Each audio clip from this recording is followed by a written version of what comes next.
radio night.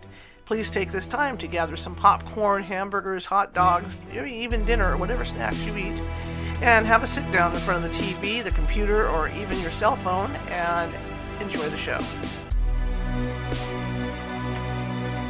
If it's Monday or Wednesday night, then it must be California Haunts radio night.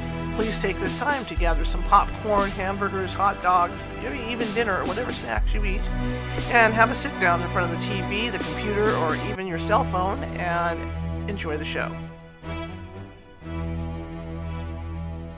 If it's Monday or Wednesday night, then it must be California Haunts radio night. Please take this time to gather some popcorn, hamburgers, hot dogs, maybe even dinner or whatever snacks you eat, and have a sit down in front of the TV, the computer, or even your cell phone and enjoy the show. If it's Monday or Wednesday night, then it must be California Haunts radio night. Please take this time to gather some popcorn, hamburgers, hot dogs, maybe even dinner or whatever snacks you eat, and have a sit down in front of the TV, the computer, or even your cell phone and enjoy the show. If it's Monday or Wednesday night, then it must be California Haunts radio night.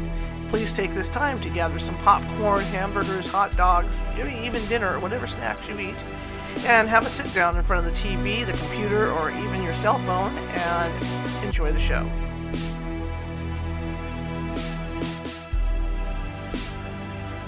If it's Monday or Wednesday night, then it must be California Haunts radio night. Please take this time to gather some popcorn, hamburgers, hot dogs, maybe even dinner or whatever snacks you eat, and have a sit down in front of the TV, the computer, or even your cell phone and enjoy the show. If it's Monday or Wednesday night, then it must be California Haunts radio night. Please take this time to gather some popcorn, hamburgers, hot dogs, maybe even dinner or whatever snacks you eat, and have a sit down in front of the TV, the computer, or even your cell phone and enjoy the show. If it's Monday or Wednesday night, then it must be California Haunts radio night. Please take this time to gather some popcorn, hamburgers, hot dogs, maybe even dinner or whatever snacks you eat, and have a sit down in front of the TV, the computer, or even your cell phone and enjoy the show. If it's Monday or Wednesday night, then it must be California Haunts radio night. Please take this time to gather some popcorn, hamburgers, hot dogs, maybe even dinner or whatever snacks you eat, and have a sit down in front of the TV, the computer, or even your cell phone and enjoy the show. If it's Monday or Wednesday night, then it must be California Haunts radio night. Please take this time to gather some popcorn, hamburgers, hot dogs, maybe even dinner or whatever snacks you eat, and have a sit down in front of the TV, the computer, or even your cell phone and enjoy the show. If it's Monday or Wednesday night, then it must be California Haunts radio night. Please take this time to gather some popcorn, hamburgers, hot dogs, maybe even dinner or whatever snacks you eat, and have a sit down in front of the TV, the computer, or even your cell phone and enjoy the show. If it's Monday or Wednesday night, then it must be California Haunts radio night. Please take this time to gather some popcorn, hamburgers, hot dogs, maybe even dinner or whatever snacks you eat, and have a sit down in front of the TV, the computer, or even your cell phone and enjoy the show. If it's Monday or Wednesday night, then it must be California Haunts radio night. Please take this time to gather some popcorn, hamburgers, hot dogs, maybe even dinner or whatever snacks you eat, and have a sit down in front of the TV, the computer, or even your cell phone and enjoy the show. If it's Monday or Wednesday night, then it must be California Haunts radio night. Please take this time to gather some popcorn, hamburgers, hot dogs, maybe even dinner or whatever snacks you eat, and have a sit down in front of the TV, the computer, or even your cell phone and enjoy the show. If it's Monday or Wednesday night, then it must be California Haunts radio night. Please take this time to gather some popcorn, hamburgers, hot dogs, maybe even dinner or whatever snacks you eat, and have a sit down in front of the TV, the computer, or even your cell phone and enjoy the show. If it's Monday or Wednesday night, then it must be California Haunts radio night. please take this time to gather some popcorn, hamburgers, hot dogs, maybe even dinner or whatever snacks you eat, and have a sit down in front of the TV, the computer, or even your cell phone and enjoy the show.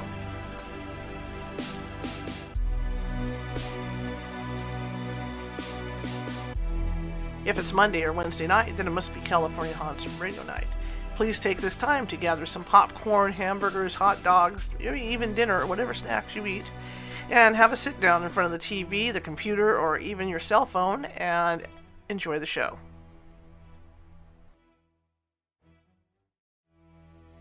If it's Monday or Wednesday night, then it must be California Haunts Radio Night. Please take this time to gather some popcorn, hamburgers, hot dogs, maybe even dinner or whatever snacks you eat, and have a sit down in front of the TV, the computer, or even your cell phone and enjoy the show.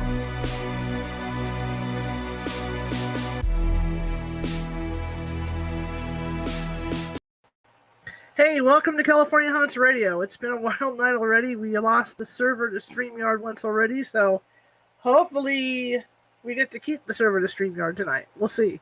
And I'm looking at my internet hasn't kicked in yet well either, so I'm on my regular home internet without the extender. So that'll be interesting to see how the night goes. My name is Charlotte, and I'll be your host, hopefully for the next hour, assuming nothing can go wrong, right? And you can find my team. I own the California Haunts Paranormal Investigation team at www.californiahaunts.org. And Stan is my guest is logging in a few minutes here, so I'm just going to talk for a bit.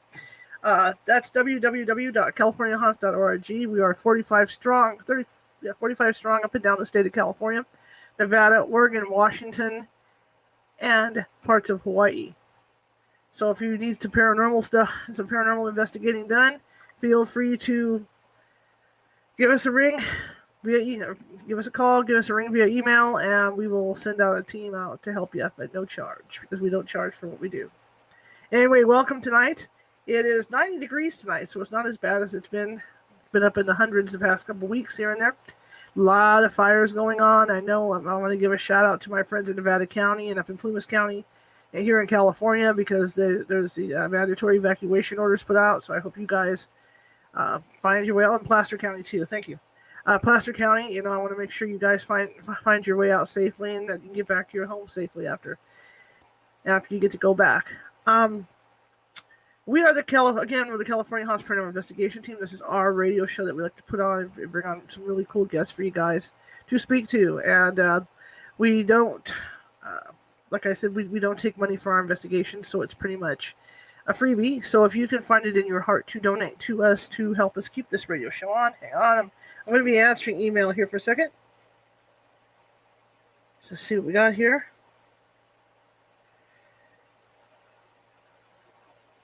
Okay. All right, hang on a second. Oh, there he is. He made it. I know, I had fresh too. Let me bring him in. Without further ado, let's see if we can let him get settled a little bit. Okay, anyway, so we got a great guest on. Stan Deyo is on with us, and Stan Deyo has said that he has found Atlantis and the Garden of Eden, and I'm really curious about that because, there's a lot of theories about Atlantis and where it's at and stuff, and I just want to hear what he has to say, and I think you do too. Let me bring him in. Hello. Hi, how are you? Good. I see you crashed too today. Yeah, the StreamYard. Yeah, I don't know what it was. 3 times in a row it crashed when I tried to log into the site there. Yeah, StreamYard's been having issues, so I don't know if they're overloaded or what's going on today. I don't know. Well, it's good. It's good to see you. Good to see you. And I have been really curious about you, and your background is absolutely impressive. Well, thank you, Charlotte. It's just life. Yeah. Can you tell everybody your background a little bit before we get into all this? Oh, well, yeah, I guess I was a cadet at the Air Force Academy here in Colorado. I worked for Dr. Edward Teller's group down in Australia, working on anti-gravity and advanced spacecraft and aircraft. I've produced a number of documentaries for television on Nikola Tesla and the UFO situation in Australia. Probably done quite a bit of radio and shows like this, probably several hundred now. And written a couple of books, The Cosmic Conspiracy and The Vindicator Scrolls. and then a couple of technical papers on the physical nature of electricity and gravity. Compiled a historical look at Townsend Brown's work in France in the French laboratories making the flying discs. Just trying to think of what else I need to tell you. I forget. Some people call me Indiana Deyo because I spent time over in Israel in a cave down near the Qumran, and it was a cave that housed some incense that was in the Second Temple period for Israel. Wow. I was working with the real Indiana Jones, Dr. Vendel Jones.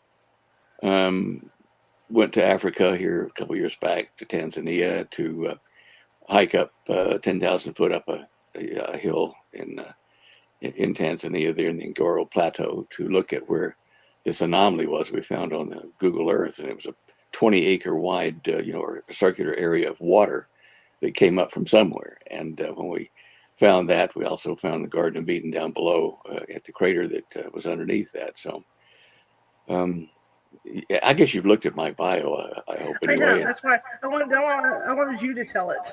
Oh, all right. Well, is there anything I forgot to mention that you wanted to say? I don't think so. Okay. But you've done so much, it's absolutely impressive. Well, I guess it is when you look back on it, but, I don't do that very often because I'm busy doing stuff. We've got several projects going around the place at the moment.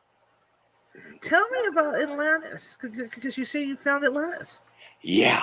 Charlotte, this is incredible. I found not only the Garden of Eden, but Atlantis, which was prior. Let's hear this. I'm curious. I want to hear this. Okay. Well, I found the Garden of Eden first, but then finding Atlantis was more difficult because we were following directions from Plato's writings in the Critias and Timaeus debates. And so I looked at it and I thought, why have all these other guys, and girls, whatever, tons of people have said they've found Atlantis, it's in the Atlantic Ocean, or it's here, it's there. The Chinese even got it there. The Mormons have got it in Utah somewhere. And I'm thinking, this is crazy. Let's re-look at every clue about where it was located. And to do that, let's put the Earth back together, lower diameter than it was before the Great Flood, and put the continents back together when all the continents were together before they split. And I did that, and I saw in Plato's discourse there, he said, and if you go to the west, you see the Pillars of Hercules, and Atlantis was through the Pillars of Hercules. Well, we all thought that meant the Pacific Ocean, because if you go west of Greece, that's the Pacific Ocean. The Atlantic Ocean.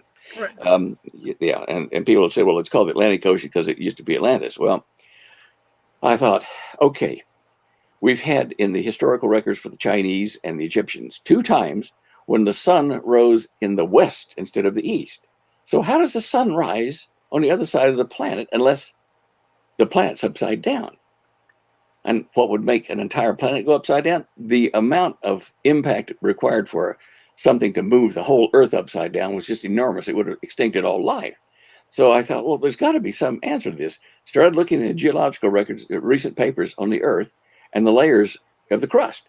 And they found a whole layer of kind of soft rock that was like a ball bearing, if you wish, for the crust of the Earth, thin crust. And the amount of energy to move that crust is much less than flipping the planet.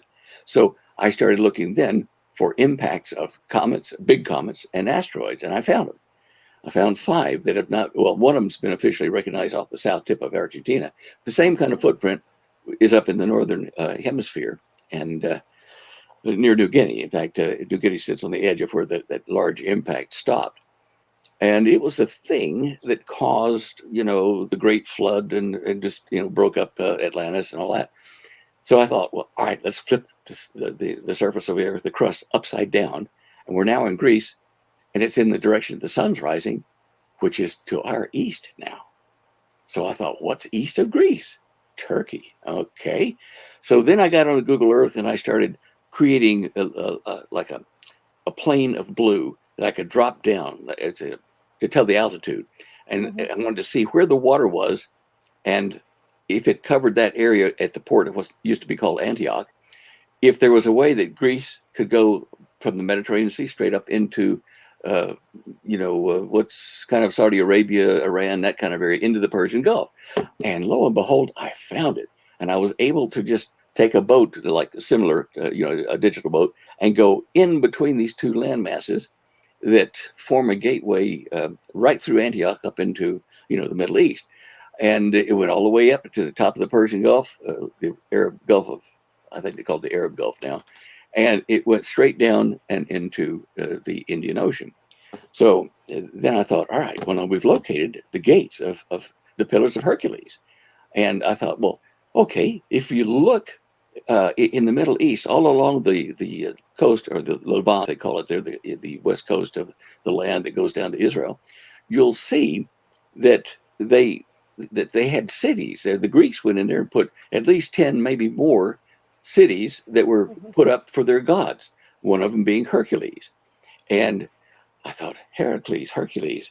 Okay, the Pillars of Hercules, if they're in Turkey, that's why they went over to Israel, that area, northern Israel, and formed these Decapolis cities all the way over and across the Jordan River. And I started finding these clues left, right, and center, the legends and stuff of giants that they had in the Greek myths. I thought, I'm on the track of something here. So now then, let's look at how they describe the size and the location of Atlantis. And in the translation, in Jared's translation of the Greek there, they said that that Atlantis was in extent greater than Asia Minor and not Egypt, but to the left of Egypt. I forget what it's called now, but anyway, it's still got the same name today. And so I thought, okay, they didn't have satellites, they didn't have planes, so they're talking about extent of coastlines. So I measured the coastline from, it's not, what's the name of that country? Right next to Egypt on the left there. Anyway, I made a map and I put the coastline and measured it all the way from there and over in the coastline of Asia Minor. And that took some doing to get the actual location of Asia Minor, but and where the Greeks would have been able to go by boat and measure it. And then I started looking, okay, it's between these two. Oh, what's between Asia Minor and this other country east of Egypt or west of Egypt? And it's Saudi Arabia. I thought, well, it's not an island or a continent. It's joined to Asia, or to say Eastern or Western Asia, up close to Turkey. I thought there's no water flowing from the Persian Gulf straight into the Mediterranean. Then that's when I looked at that map and put that blue layer down, and I could see that it used to be surrounded by water on the Egyptian side through the Suez, what's now the Suez Canal, and over in Egypt through the Antioch port going up inland. All right, so having that information, I started to look at other clues in geology. Did Saudi Arabia actually separate? Was it separated from Turkey and Asia Minor, and did it gradually go over there from some impact or whatever? And to my astonishment, I found, yes, they say that used to be a continent. The geology record says it was separated from Egypt, it was separated from Turkey. Wow. And so that was exciting. And then I found that same report, by the way, the Mediterranean side of the Saudi Arabian continent had raised up over 1,600 feet at some point in the past. Wow. So I lowered it back down and I put the waterways in, and I had the Saudi continent, which includes Yemen, Oman, all those. That was Atlantis. So I thought, right, now we got to prove the other things about these grooves that they cut from the mountains where the trees were in Atlantis down into the area of the Great Flat Plain. And that's in the Fertile Crescent today. And that's where they grew stuff. And I found the grooves. And you can look at it in the reports I've got on Atlantis, on the video online. Did you see that, by the way? I did. Okay, so you saw what I was telling, all these points. Yes. And, since then, since I did that video, I've been looking at other factors in Hebrew history and in the Saudi legends with the not the sheikhs, but the people, the Bedouins. Mm-hmm. And T.H. Lewis went over there. I mean, and other people, and investigated the old civilization that used to be covering Saudi Arabia. Now, the Bedouins, they said that these 1,500 some odd artifacts I found with Google Earth, they're black stone, lava stone formations that look like a keyhole. And there were some others that were varying descriptions, but there was one set of them I found in a spot in the northwest part of Saudi Arabia, over close to Jordan. And it had a fence around it. They've done a fence around it. It's a sacred place. And there were two symbols there, like grave symbols. And you can see them by air. One of them was a keyhole, and the other one was like a keyhole, but with, let's see, that was a minute, with the center part, anyway, the round part. And it was like a guy and his wife were buried there, Poseidon and his wife Cleito. It's the only big pair like that set off by rocks and geology there. And so somewhere along the line, somebody must have realized that's who they were. Maybe it was thousands of years ago, right. But that has survived the great rushing floods of water from that impact in the Indian Ocean that tilted what's now the eastern side of Saudi Arabia, tilted it down and up on the other end of the Mediterranean, 1,650 feet. So it all starts to fit together now. The Great Flood of Noah is what destroyed Atlantis. That impact created huge amounts of steam that went up into the atmosphere, and for the first time, clouds formed and you had rain. And Noah was probably a citizen of Atlantis. Get that? That makes sense. Makes a lot of sense. Well, anyway, look, I'm naturally on here, but just no, that makes sense. That makes a lot of sense, really. And then you look in the biblical records of the children of Israel coming out of Egypt, and then 40 years wandering in the desert. And then they get into the Promised Land, and what do they find? They're giants. And so God tells them, go to this village, that village, and so forth, that have giants, and kill everything there, animals, people, everything. Wipe it to the ground, burn it out, get rid of that gene pool. In other words, they were hybrids between the daughters of Adam and Eve and the fallen ones that came from the sky.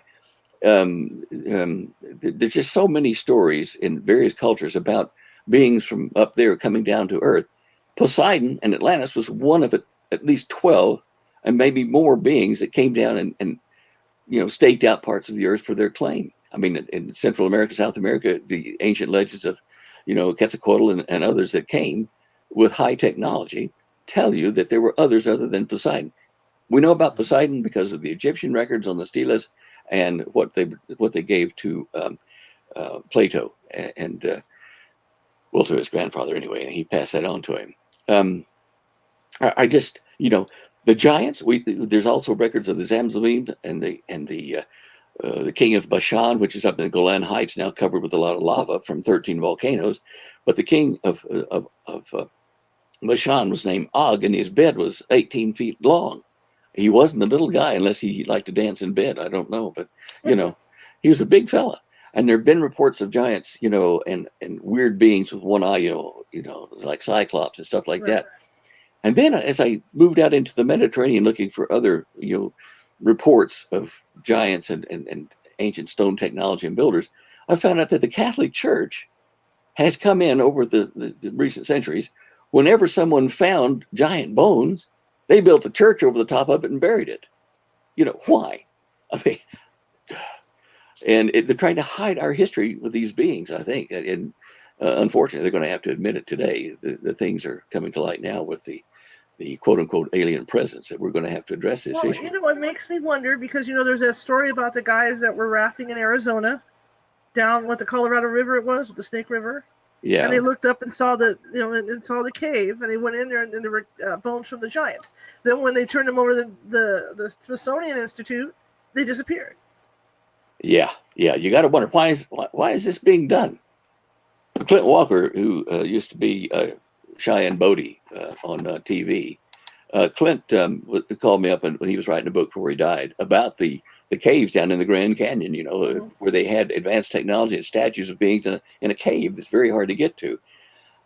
Sadly, he didn't get to finish his book before he died, but there have been a number of people that have said the same thing about this destroying evidence. Now, why would you do that if you were the aliens, let's say, the giants? Why would you not want us to know about that now? What reason would you have?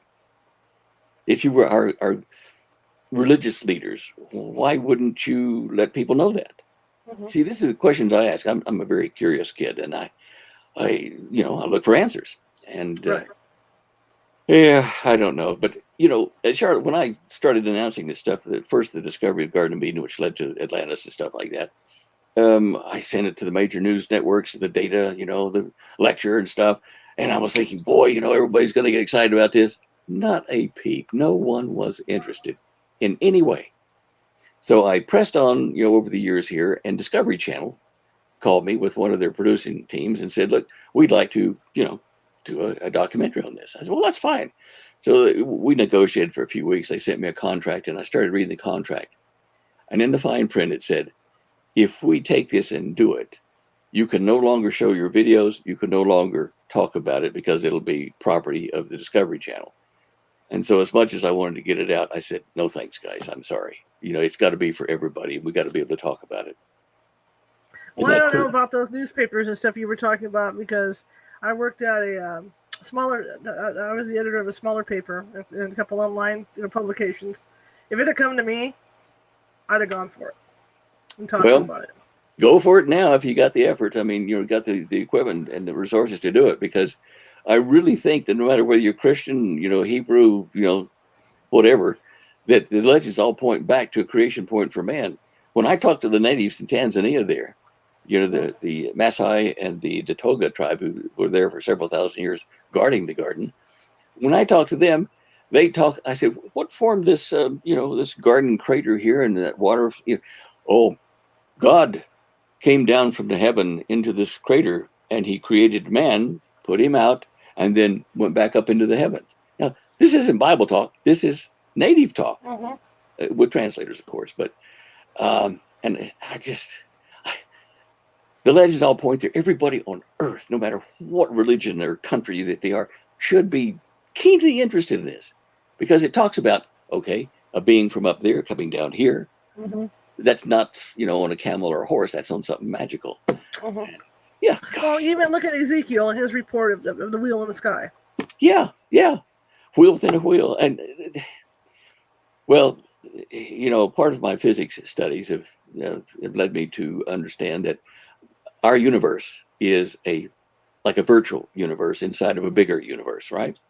And that the legends of talking about the flaming chariots coming into the heavens up there and then descending, and going in not only on the biblical stuff, but over into the Sumerian records about, these beings, the gods, coming down to earth, and they built ziggurats for them in the Persian Gulf, the Fertile Crescent region there, where all these are or were. They built these stone ziggurats with multi-stories to it, so that the gods could come down and land on the top and spend an hour or two letting their brightness, their energy dissipate, and then go down to the next level and dissipate a bit more in the next level, finally walk down and be able to touch people without killing them. And Jesus even told Mary in the garden when he had risen, he said, look, don't touch me, I have not yet risen. You're going up, And there's just so many clues about this parallel universe, and the energy differences. Did we just say, I mean, without irritating all the religions, because I'm Catholic, I can admit it, that a lot of the gods, especially the Greek gods, were aliens. They were probably, well, some of them might have been, yes. Yeah. But there were some of them that I think were children, chimeras between human DNA and these off-worlders. Sure. I mean, the Cyclops bit, the Hercules having such incredible strength. And while I was researching that, I found another weird thing about that Fertile Crescent. Every cow on Earth, every cow can trace its lineage back to the Fertile Crescent. Wow. The Atlanteans worshipped the cow, the bull. Right. In that spot. And so that's where they created cows, I guess, or various forms of it with the longer horns. But oh gosh. Well, what a lot of people don't realize either, if you take a globe, like you were talking about, you take the globe, you cut out all the continents very carefully. Yeah. You can glue them back together, and it's one massive thing. It's really cool. I've done it. It is, and you have to change the diameter of the Earth by 25%. Shrink it down so that those curves will fit, and they won't have an orange segment in between them. There's so many of us that they're trying to tell people, look, the Earth expands, Mars expanded, the Moon expanded before it cooled. You can see the stretch marks everywhere. And mainstream science. I even had one professor at Western Australian University, a physicist, when I was discussing these things with him. He says, "You can't say that," and he threw chalk at me on the blackboard and everything. And this is the kind of nonsense you're dealing with, trying to help the human race pull up to the next level. What resistance? I mean, have you talked to anybody in mainstream science about your thoughts about Atlantis? Yeah, I did it carefully with two professors, geology professors over at the northwest part of Australia at the Australian University. They were digging down core samples and finding the evidence of a huge asteroid that hit somewhere out there and let all these little glass tektites and whatever, left them in the formation. And I said, I can tell you where it is and why. And I did it carefully because the minute you mentioned Atlantis, they kind of go, eyes glaze over and they're busy doing something else. But they did listen, one of them in particular. And I said, look over at India on the east coast of it, at the Kippah region. There is an impact crater 15 miles in diameter just offshore underwater there. And that would have, split, it would have shoved India up there. It would have kicked Australia down to where it is. It would have broken up, what is now Indonesia. And it would have come to rest in the Banda Sea. And they looked at it and they thought, they said, no, look, they did this over several weeks. They said, no, look, the age of the rocks in the Kippah region and what we've got, they're in wrong time zones and can't be. I don't know why they're in the wrong time zones, but that's where it hit. I mean, anybody with an open mind looking at Google Earth over the Indian Ocean can see where something huge dug out, what is now the Indian Ocean, just smashed a hole in there and shoved all that stuff over under New Guinea. You can see it in the NASA maps for mascons on the planet. That's the only place we've had scooped out, shoved up, and broken up all that area. Anyway, in fact, I did on one of the shows, I was talking about it a couple of years back, and I got this contact on, it wasn't LinkedIn, it was like message me or something from a guy on his laptop, and he said, look, I'm a oil engineer, and I know that what you're talking about, the backwash of that asteroid covered Oman and Yemen and all that with 2 miles of seabed and offal. And I said, okay. I said, where are you located? He said, I'm in the middle of Mongolian desert. I'm exploring some stuff. I'm on my laptop at the moment. I just wanted to call and tell you that we're really glad you found that asteroid. So we're getting recognition slowly, and it's the truth. I mean, anyway, I'm big about using the facts, and not trying to make it fit my model. I look at the facts, and I can guarantee you that was Atlantis. There's no question about it. And the Garden of Eden was in the Ngoro Plateau. There's no question about it. How did you find the Garden of Eden then? Well, that was harder, actually. First of all, I had to shrink the diameter of the Earth 25%, put all the continents back together again. And I found that the continents were separated by large rivers. Yeah, and I traced them back from the Persian Gulf back along the southern coast of Saudi Arabia up into what's called the Gulf of Aden. And then I traced it in from that it's the Danakil Plain, is what it's called there at the Eden Gulf. And I thought, well, this has got to be where all the rivers came from, because 3 of them, tie into there. And then when I wrote my book in 1989, The Vindicator Scrolls, I said the Garden of Eden had to be there because that's where these 3 rivers led. I couldn't find the 4th river, though. So a couple of years went by, and we had digital maps, Google Earth, that kind of stuff.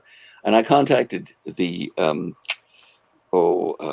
institute, the Scripps Institute in California. You were probably familiar with it. And I said, look, you've got any really detailed, topography maps and bathymetry in the area? They said, we have just finished a huge new database, and we haven't even get it to Google yet, but you can try it for us. Oh, wow. I was over the moon, and I got in there and I started seeing that, hey, there's a great river that was feeding the Danakil Plains, where these 3 rivers came from. So I traced back up, and it's the Great East African Rift, and I did mile by mile. I covered millions of miles, believe me, over the months that followed, tracing every river, and they all came up to a point up in Tanzania, and it was a crater. It was a crater it was a collapsed crater. They had the walls still up, and I thought, what is in that place? It looks like it's barren and forsaken. And so I got into the Google, the maps and things, and I found out they call this Africa's Garden of Eden. What? Then I started investigating, and the fig trees are there, and the animals and the lions and the gazelles and stuff. They sleep in the same paddocks together in that 100 square miles of that crater. And so I said, well, where's the fourth river? Then I found out where they came from, up in a spot up in the top of the Ngoro Plateau. And you can see today where the grooves were cut. I showed you that in the video, the huge amounts of water that came down. But there was a fourth river that went backwards from those, and it went down around what is now Madagascar. It's separated from Africa, but that used to be connected. And that was gold. That was where the gold was, they said, in the Solomon discourses on it. And I found that it produces the richest gold on the planet there in the mountains of Madagascar, and they wash down into the sands. And to this day, the Chinese, the French, the British, everybody are hiring the local boys, the native boys, at ridiculous rates to pan the dust from the river to gather the gold in the rivers, just like Solomon said. And that was one of Solomon's gold mines. I found the other two as well, but that was an accident while we were finding the Garden of Eden. This is fascinating. Absolutely fascinating. I'm glad to hear you say that. And again, did you go out there to take a look around? To Tanzania? Yeah. Oh yeah. We took the safari over there in, let's see, this is 21. I think we took the safari over there in May of 2018. And I found out how unfit I was when I was climbing those mountains. But we went there, and we found in the crater floor, the Ngoro crater, which is the base of the Garden of Eden. In Hebrew, Garden of Eden was called Gan Eden. Okay. Gan, a Gan, is a fenced-in area that keeps people safe from things coming in and keeps people from going out. It's a gated thing. And that was the only collapsed volcano on the planet that still had the walls up. And I went over there, and I found the burial graves of a lot of Datoga chiefs. They were allowed to be buried there, but no one lived there in the garden. And it covered nearly 3,000 years of dwelling, of people coming in and burying their chiefs there in the Lanai forest. So I then started looking at another structure when I was reading the Hebrew from the book of Genesis. I thought, wait a minute. God tells Adam and Eve, you can eat of any tree here in the garden, but not of those two. So I'm thinking, did he take him over to a spot here in the middle of a forest and say, these two here, forget it? Or did he take them to a place that no matter where they were in the garden, they could look up and see it? So is there an elevated place? Surprise, surprise. There is a mound called Ingatati Hill, a perfectly round mound with two humps on it and a water flow coming down. And I am almost positive that's where the two trees, good and evil and life, were when Adam and Eve ate the fruit. And then what did she look for? Fig leaves to clothe them. The whole Ingatati Hill around the edge of like a friar's haircut has fig trees growing out the side of it. And the whole valley, the whole crater is filled with fig trees of all kinds. So I talked to, when we were up there, we had armed rangers guarding us, for wildlife, whatever. But we're up on top of Ingatati Hill where we thought the two trees were. I noticed an area was fenced off, and I said to the guard, I said, what's that fenced off for? He said, well, we've found in the last couple of years that we've been planting grasses and foods on that area there, on this Ingatati Hill, and they grow marvelously fast and big and healthy. And we're trying to figure out what is special about this soil. Now, isn't that cool? That is cool. That is really cool. I'm trying to remember some of the other neat things that happened there. I mean, my question is, because there's indigenous people there, did you have to get special permissions to go out there? Yeah, we did. We had to get cleared by the authority. I think it's the UNESCO. UNESCO, I think, controls that area. It's the conservation area, the Ngoro Conservation Area. I think that's what it's called now. I can't quite see from here that hat I've got, but they gave me a hat and a sweater and everything there. But they vetted us and told us what we could film, what we couldn't, where we could go, where we couldn't. And it turned out that they didn't stop us from anything. They said, really, go where you want to. And they had spotters up on the side of the crater, 2,000 feet above us, hidden in the trees, and they were watching. And we were looking for grave sites for those those chiefs I told you about. And there were two great trees that had been there for generations. I mean, these were fig trees that grew up, and collapsed and regrew, and collapsed and regrew. You could see all the debris from the previous incarnations of these trees. And we knew that somewhere near the two trees, there were these rock-covered graves. And when you're down on the ground, you got weeds and stuff, and you're trying to see where it is. So the guard with us got his phone, and he mumbled off in Swahili for a bit. And he went like that, pointing up at the hill there. He said, there's a spotter up there. Just a second, he'll tell us. He can tell where the graves are. And so we were communicating with this guy by walkie-talkie and going in certain directions. He was guiding us to the graves. Now, why that's neat is because there are poachers trying to kill the elephants there for their tusks, to kill the black rhino for the tusk. So they have these guard posts hidden all around day and night to catch these buggers and keep them from killing off these rare animals that are there. Anyway, yeah. That's I mean, it's fascinating. Absolutely, to hear this is fascinating. The whole floor in the morning when we started there, it was kind of raining and drizzly, but the whole floor of the crater, which was the garden part, was covered in yellow African daisies. I mean, imagine looking at 100 square miles of African daisies, a beautiful yellow field, and way off in the distance, you'd see a pair of elephants here doing that, and maybe a herd of zebra over here. You could sit and watch all that from one spot, and you could also do it better up on Nkatati Hill. But nice. Have you gotten resistance? I mean, when you started to present this out for the Garden of Eden, have you gotten resistance? Because I know there's other researchers that think it's located elsewhere. Oh, I haven't even bothered with them. They're not even bothered to talk to me. Look, I'm so positive of fitting all the clues, not just some of them, all the clues and all the rivers. And where the water came from to produce those great rivers was what is now Lake Victoria. And they had at least 40 active volcanoes in the area deep down, formed the heat and the pressure to blow this stuff up through the northern part there, where I told you that 20-acre area was. And when I talked to the locals there at the Ngoro Conservancy, I told them about this before I even got to the place. Right. They said, we've heard rumors of that from the Maasai that are up there. It's not an area where people normally go to. And so we talked to the Maasai, and we asked them what that area is called when we got up there. And they said, it's called Qumran. And I said, okay, what's a Qumran?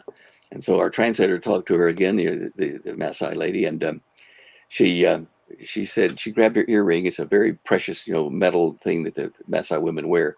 And she said, Qumran. And he said, it's like a valuable place where the water is.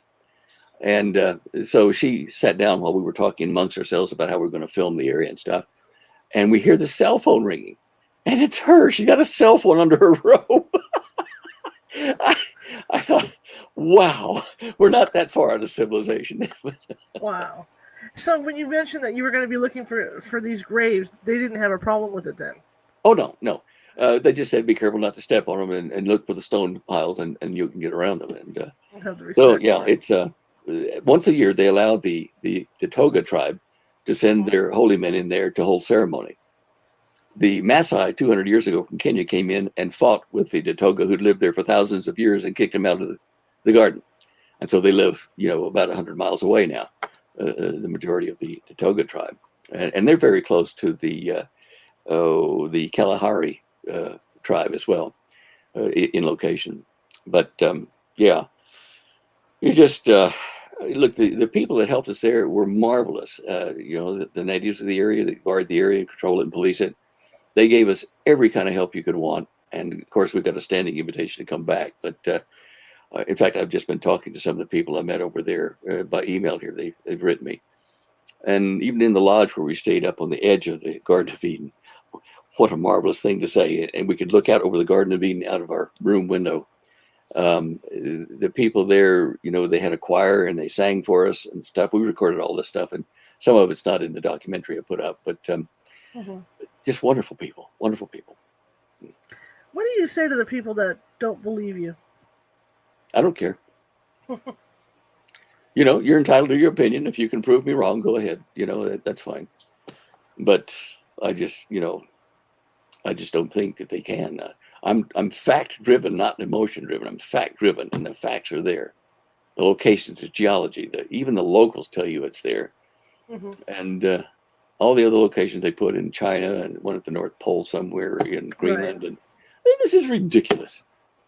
And, it flows because if you look at what the biologists have done in the last 20 years, they've traced the mitochondrial DNA of humans through the woman for all humans on the planet back to one spot just outside the Ngaro crater in the Oro Valley. So if all of our blood types, all of our genomes came from that spot, and that was next to the Garden of Eden, put two and two together.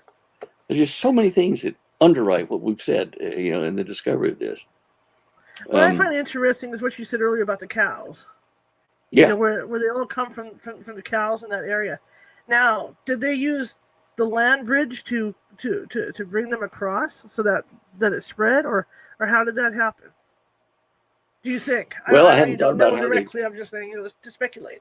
Well, there were some survivors of the flood, believe it or not. Right. The biblical account is not really correct, but it's the way we interpret it, because the land can be Israel, it can be the planet, but they didn't have a word for the planet at the time. But no, I found evidence of survivors in Egypt and in South America, and in the Turkish legends, things like that near the Black Sea.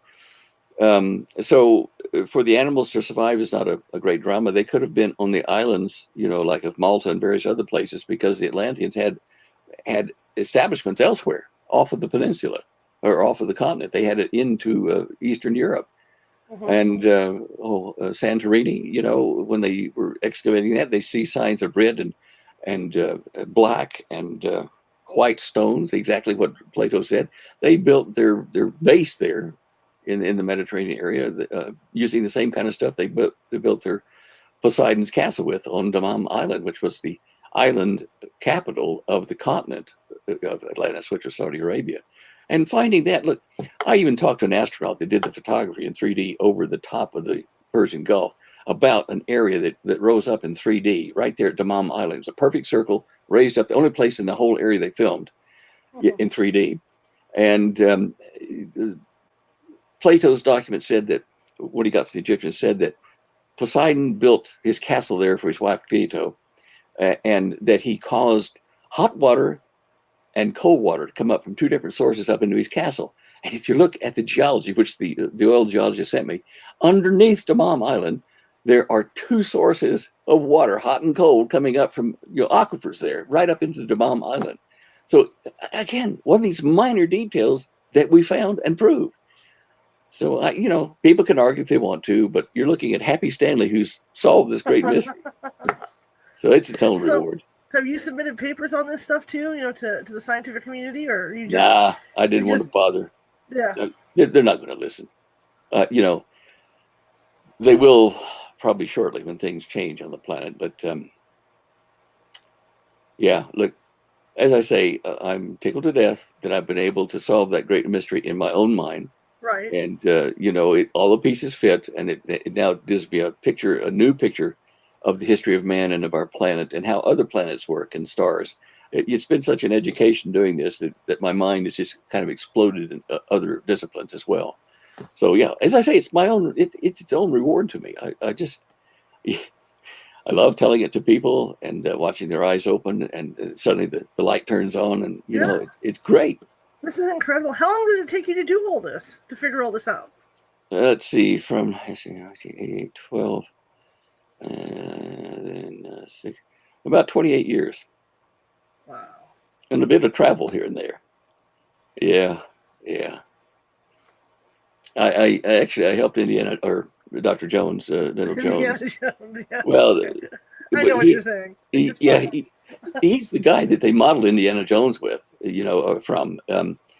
In fact, they're in the Qumran near the Kibbutz Kalia up at the Wadi Kippah, where the cave was that he discovered that had the 600 pounds of the incense that was buried in a secret worship room that we think the priests of Zadok used when they ran from the Romans.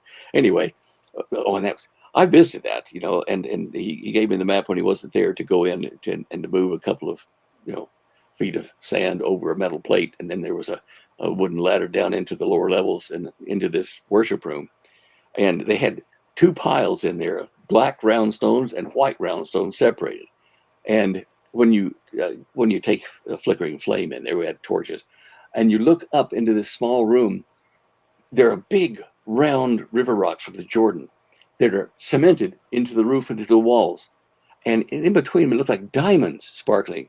And it was gypsum coming out to form gypsum crystals. But it was such a beautiful thing.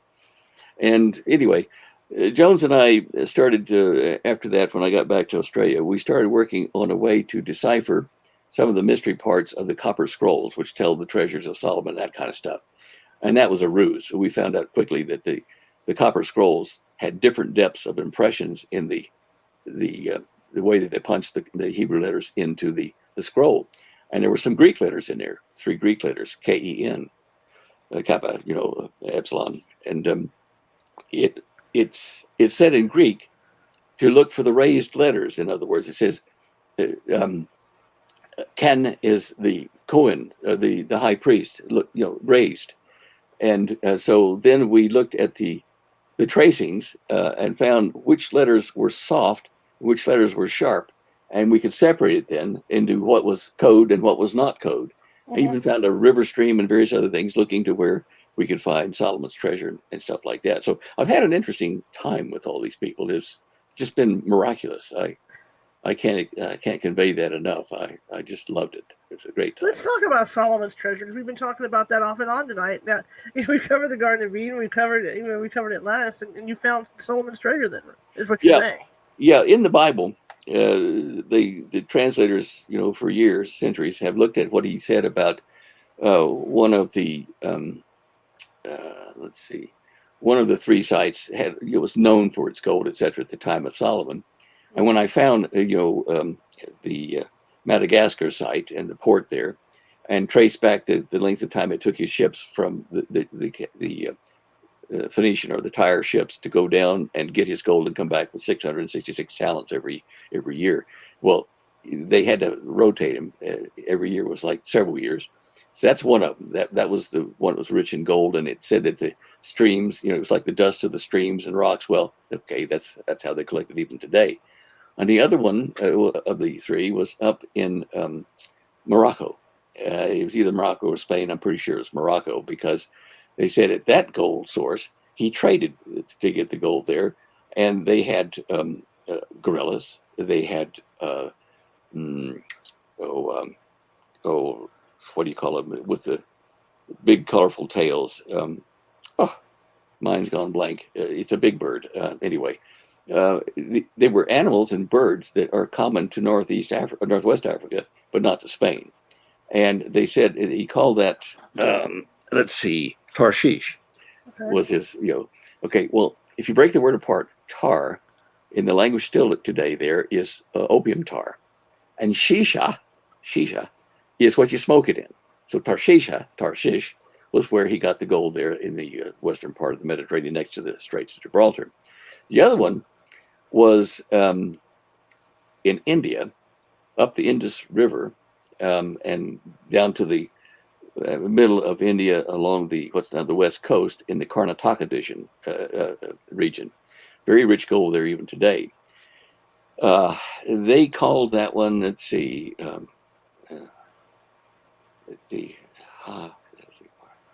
Pardim.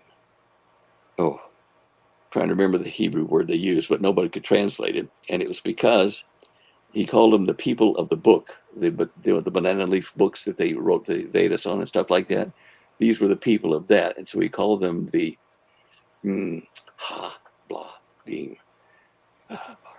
Pardes. Anyway, I've written it down somewhere. I've got so much stuff rolling around up here. I'm starting to forget it now. But gotcha. Anyway, it was a hybridized Hebrew word using the Indian name for the books, and ha meaning the, and im meaning masculine plural. Anyway, but I've covered that in my Eden lectures about that word and how we found the 3rd gold mine. Now, I also did traces of how fast the types of ship that they used in Solomon's time, with sails and prevailing winds, how fast they could go in the ocean, tracked how many days they were gone. And of course, this led me to Madagascar, and it led me to India. And India is another interesting story, by the way. The Indus River. There's another river in India called the Brahmaputra. And you'll find that a lot of the high Indian language is Hebrew. Now, the Brahmaputra literally translates to the reverent fear of the God, of God. And if you look at Bereshit bara Elohim, it's the same root as what the Hebrews use for talking about the Creator, how He created stuff.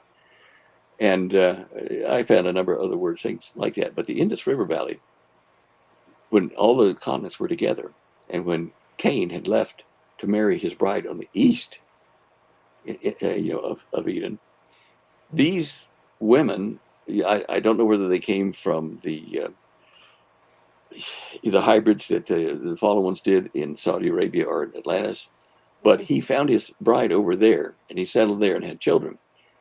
If you ask the Indians why they wear the red bindi mark on their forehead, they don't know where it came from. In the Bible, Cain was given the blood mark so that no one would kill him. He would have to live out his whole life.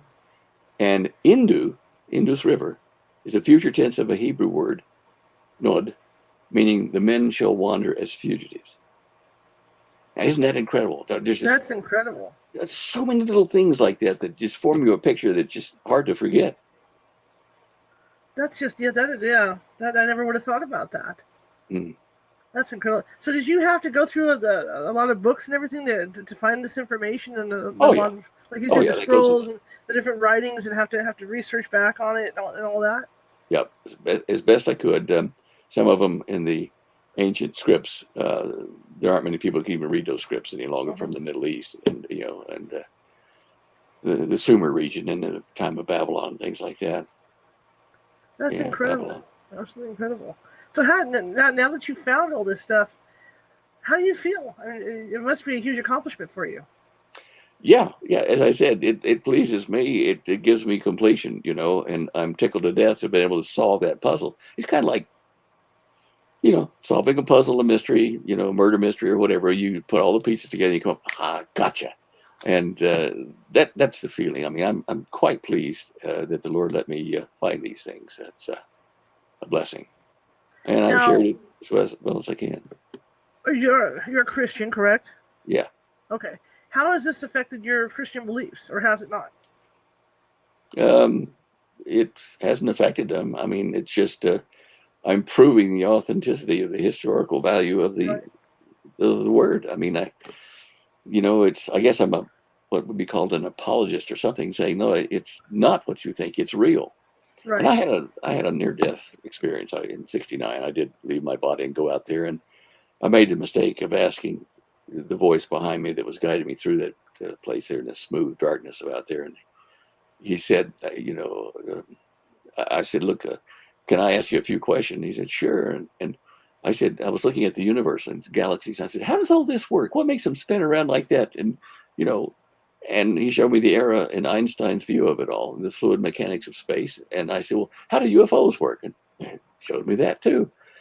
The thing was, at the time, when I came back into my body, it's coming back into a shoe that's too tight. And my memory things started falling off the side of my body. I couldn't hold on to those memories until weeks and months later. I started waking up, semi-waking up at around 4:30 or 5 in the morning, when 3D color dream visioning what I had lost. And it continued. I mean, I guess when I started the Garden of Eden thing, one of those moments happened down in Australia after I'd been, there 20 years or something like that. I was standing up the back of our property in our house where we had a rabbit cage and a couple rabbits, right?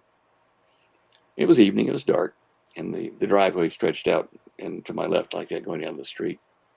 And I was leaning on my shovel because I'd been, cleaning their cage and stuff. Mm-hmm. I looked down at the rabbits, and I thought, I wonder if they're looking at me like we look at God. They can't quite figure me out, but they know I supply the food and take care of them. And I was leaning on the shovel, and all of a sudden, everything, trees, motion, stars, seemed to go click, click, click, click, and lock together. And I was moving in with them as one entity, the moon, everything. We just went like that, and it was like I'd unlocked a lock somehow with that thought, and that was the beginning of the chase for Eden. Fascinating.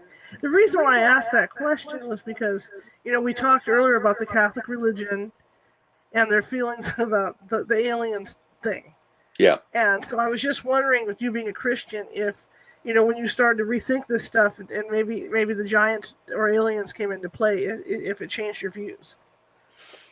No, it didn't change my views. I just read the Hebrew word about in Genesis 6 about the Nephilim and the fallen ones, mating with. And, that was part of the search. So it didn't change my opinion. In fact, when I worked for Teller's group there, I realized that there was something going on, an undercurrent across the whole planet, not with the politicians, but with the scientists and industrialists. It was a whole cadre of people that were dealing with these fallen ones now. We had made bases for them, supplied them technology, but in the late 70s, we got kicked out of all the bases that we'd built for them. We had running battles with them, and they kicked us out. And then I looked at this and the Bible and the prophecies of Daniel, and how the Antichrist of this age would would honor an alien god who would give him strong weapons and stuff like that. And the word alien doesn't mean from another country or whatever. It means off, gone, dick, weird, And so then I started figuring out, well, Jesus said in Matthew 24 or 5, about, don't listen to the imposters coming after me who say, meet me in this secret place in the desert or here, and saying they are the Messiah. There is going to be a great deception put upon the earth. Do not be caught. It will be such an incredible deception that even the very elect will be fooled.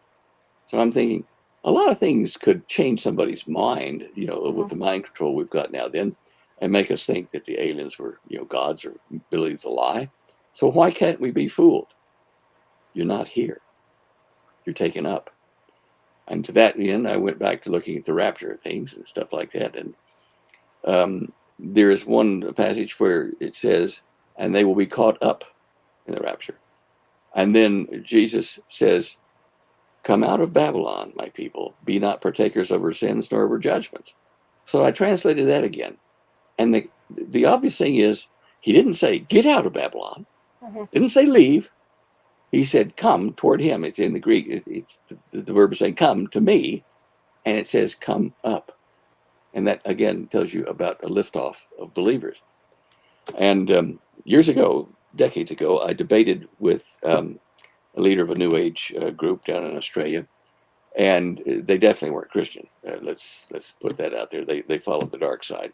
And I debated the leader of this group from Findhorn over his audience, his people, about this rapture thing. And he said, the rapture is going to be all you people that don't understand, don't have good vibes, going to be taken off to be retrained in some other world, later. And of course I was saying, no, that's the good guys going. So the evil recognizes the rapture is going to occur. And they're already making excuses as to why you should not be worried about it if you're still here. Just wow. What I marvel myself when I start telling these things about what I've been involved in. And, you just meet every day, one day at a time, and do things. And then after 30, 40 years, you look back and you say, wow, what a path that's been. Wow, so it's mind-blowing. Now, it's really mind-blowing. It is, and Charlotte, for you and your listeners, I really want to stress this alien landing is going to be like the TV series and the movie V. They're going to come posing as friends, and they're going to solve the world crises with the food, water, political issues, get rid of the Illuminati, if you wish, the banking stuff, get rid of all the alleged bad guys, and even those little gray critters that have abducted people. Right. And they'll say, we'll get rid of them. They're from another world or whatever, and they're causing you trouble. We're going to solve your problem. And they're going to do it. And if you're there when this happens, it means you haven't been taken off the planet to safety. And it means you're going to have a very hard life for the next 5, 6, 7 years until the tribulation period's over. But this deception is now being fed by Dr. Greer, in the project, trying to tell people about the aliens are real and they're good guys and that kind of stuff. This is Satan coming at first to give a deception to people before the real Messiah does come. And that's when the battle's going to occur down here instead of just up in the heavens. So much I wish I could tell people, but just do not play with this new world order. Do not take the numbering. You won't be able to buy or sell. You won't be able to own anything except what you can carry in your back. But do not do it, because you do live after this life. You have the opportunity to have a body that's even better than this one, and a place that's wonderful, and the peace is incredible there. But don't give that up. If you're not fortunate enough to believe and follow Jesus now, during the tribulation, you have a chance. Yeah, and so does the house of Israel. At that time, there will be 144,000 Israelites that have been chosen and marked by God, who have power, and they will go out and they will be like super Billy Grahams all over the planet. And you find one of these, then listen to them and be saved at that time. It doesn't mean that you will be spared, beheading if they catch you, but you might be able to get away with God's help until the end of the tribulation. Right. You're not the first person I've heard that from about the aliens. Right. So, I mean, that to me adds credence also, because you're not the only one talking about this happening. I mean, it'd be different if there was one guy out saying all this, but it's not. Right. Yeah. So yeah. I may have met two of them back in Perth years ago. They called me to come and have a chat with them at this house they were renting there in Perth. And it was weird because there was a couple that worked at the United Nations, and they were over in Perth where they were staying for some business. I don't know what. And it was in the afternoon, and I went over, and they were both slender, tallish people. She was blonde. I think he was blondish. But when I walked into their home, I felt like a canary in a cage with the door open and a cat looking at me. It was a creepy feeling. And they were interrogating me on a few things about what I was doing and told me about their work at the United Nations. And I wondered, I mean, they had fair skin. I didn't see them in the sunlight, so I couldn't see if it was, like an oil slick where you see a rainbow on their skin. But I can just tell you, I only felt that feeling one other time, and that was in a damp cave in the Qumran region, where my partner and I were going in with torches, and we could see big chewed bones in there, and I thought there was probably a leopard or a lion hiding in the rocks there. And that was the creepy feeling I got with them. Now, whether they were real, aliens or not, I don't know. Other than that, I only got my briefings from security details there in the Teller Project, and they were bad. They were bad, and so many countries are under their umbrella now. Our technology that humans are developing, and I'm in the middle of doing that with some former fighter pilots and things at the moment in California. But whatever we develop technologically, if it's going to interfere with what they're going to give to people, show them that they are superior and all that kind of stuff, we won't be able to finish it and sell it and become a business or reveal it. But they kind of let us play along until they can come on the scene and say, here's anti-gravity. Here's cures for cancer. Here's how you produce food in abundance. Here's how you produce water. Here's how you clean water. Here's how you walk through walls. And they're all going to think, wow, that's not from around here. But sadly, we have done these things. Maybe with their help, but we have done these things. Wow, this hour has just blown by. You are so fascinating to talk to.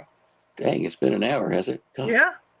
Thank you. You are so fascinating to talk to. I would love to talk to you again sometime. Okay, that's fine. Just tell me when and what you want to talk about. Okay, cool. I would love to. Love to. Is there any way people can go to your website, get a hold of you? Oh, yeah. Our website that Holly does, 6 days a week, updates with current news and stuff, is called standeyo.com, STANDEYO.com. And if you want to, it's on the top of that page, there's a microphone, and there's a thing that says show images you click on, and that'll go over to my weekly news release and stuff that I do with Doug Hagman, which tells a lot of things. And there's probably about 36 slides that stay on that all the time, which lead to my book, Holly's book, more information on Israel and the oil buried in the Megiddo Valley and stuff like that. Just the floodplains of America, when the sea rises, what's going to go underwater, all kinds of stuff like that. And at the very bottom of that homepage, we have our bios and our contact, and you can click on our names under the contact. It'll pop up with our email, so you can email and talk to either one of us. We're in this together. Fantastic. Thank you again. I really appreciate it. I do want to get you back on again. We'll try for September, if that's okay with you. All right. September. Yeah, we'll work in. I've got 2 surgeries scheduled somewhere down there. I'm not sure what date you're going to give me, but right. Yeah, we'll work with you. We'll work with you on it. All right. Well, think about what you want to talk about and let me know. I really appreciate it. Thank you so much. Now I'm going to have to hit my research button and look more on your page and look at other things, and that's what this is all about, right? To give us the incentive to get out and look at stuff. So you've definitely done that. All right. Well, thank you very much, and you have a good evening. And you too, Charlotte. Bye bye. All right. Bye bye, sir. All right, guys. That was great. I learned a lot tonight, and that's what this is all about, is just to learn stuff. StreamYard made my screen installer, so I can't tell what my backdrop looks like, but hopefully it's in the right spot. Anyway, we survived tonight with the internet problems. People were having trouble getting on, and it was just total internet problems. I got down. Fortunately, it was during the intro part where my whole spiel is, and we went down, and I was off for about a minute and a half trying to get back on because it kept kicking me out. So maybe it's the wildfires, because there's those wildfires, there's a lot of evacuations going on. I don't know. Anyway, thank you for coming. Let me lean down real quick because I was going to do this and I didn't. Because Monday, I believe, I have a schedule book for all this, and Monday, I believe, let me look. Yes. Monday, we're going to do the show at 11 a.m. It's going to be a different time. And for you guys that can't see it at 11 a.m., of course, it'll be available on our YouTube page and on the Facebook page, because you guys will all have links anyway. And we're going to be talking to a gentleman about, if I remember right, black-eyed children. And it's something I've been wanting to talk about for a long time, and I can't wait, because there's this one. There's only, being a paranormal investigator, there's certain things that creep me out, and one of them happens to be black-eyed children. The whole let me in, let me use the phone, feed me. They show up in people's cars, that kind of thing. Creepy, creepy, creepy. So we're going to be talking to a gentleman, and he lives in England. That's why we have to go at 11 a.m. on Monday. And so I'm looking forward to that. So we're going to go out live at 11 on Monday, just to let you guys know. And again, this is a nonprofit group, and all this comes out of pocket to pay for all this. And at some point, maybe I can get some better internet too, which would make me happier. But if you could donate at PayPal.me. Let me make sure I got it right. Got a lot going on here. That's why, cell phones are great for this stuff. There we go. PayPal.me/California Haunts. That would be great to help keep us bringing in really cool guests like Stan and the other guests that we have coming. And that would be wonderful, because, like I said, it comes all out of pocket, and my group operates on donations. So that helps us buy equipment and stuff as well. But I want to thank you guys. And if you like the show, share it with 5 people. If you didn't like the show, share it with 5 people that you don't like. Just keep spreading the word on this show. We're growing. And also, I lost my train of thought. Oh, yes. Also, do visit our YouTube page and click on becoming a follower for YouTube, because we're looking to build up our followers as well. But I thank you all for coming tonight. And again, I will see you on Monday at 11 a.m. for our show about black-eyed kids. Okay? I will see you, and have a good weekend.